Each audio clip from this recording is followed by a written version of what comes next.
ಪ್ರಚಾರಕರು.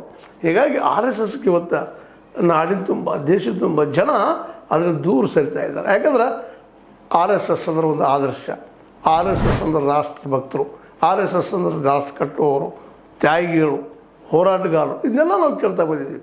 ಕರ ಸೇವೆ ಮಾಡಿ ರಾಮ ಮಂದಿರ ಕಟ್ಟಿದವರು, ಇಷ್ಟೆಲ್ಲ ಇನ್ನೂ ಅನೇಕ ಅವ್ರಿಗೆ ಹೊಗಳಿಗಳಿದ್ದಾವೆ. ಅದೆಲ್ಲ ಮಾಡಿದ್ರೆ ಇವತ್ತು ಏನು ಮಾಡಿದರು?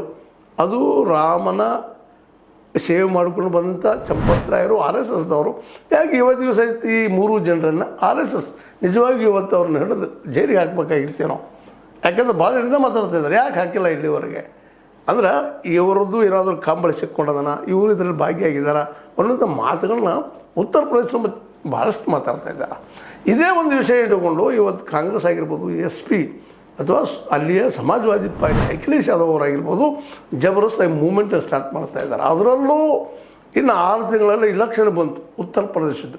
ಹೀಗಾಗಿ ಉತ್ತರ ಪ್ರದೇಶದ ಈ ಒಂದು ಸಣ್ಣ ಕೇಸ್ ಶುರುವಾಗಿದ್ದು ಇವತ್ತು ಭಾಳಷ್ಟು ದೊಡ್ಡದಾಗಿ ಬೆಳೆದ ಇವ್ರನ್ನ ಈ ಆರ್ ಎಸ್ ಎಸ್ ಮತ್ತು ಬಿ ಜೆ ಪಿಗೆ ದೊಡ್ಡ ಹೊಡೆತ ಕೊಡುತ್ತೆ ಅಂತ ಏನೋ ಅನ್ನುವಂಥ ಮಾತುಗಳಿದ್ದಾವೆ. ಆದ್ದರಿಂದ ಆರ್ ಎಸ್ ಎಸ್ ಮತ್ತು ಬಿ ಜೆ ಪಿಗೆ ಒಂದು ವಿಶ್ವಾಸ ಏನಪ್ಪ ಅಂದ್ರೆ ನಮ್ಮ ಕೈಯಲ್ಲಿ ಇಲೆಕ್ಷನ್ ಕಮಿಷನ್ ಅದ ಅನ್ನುವಂಥದ್ದು ಇರ್ಬೋದು.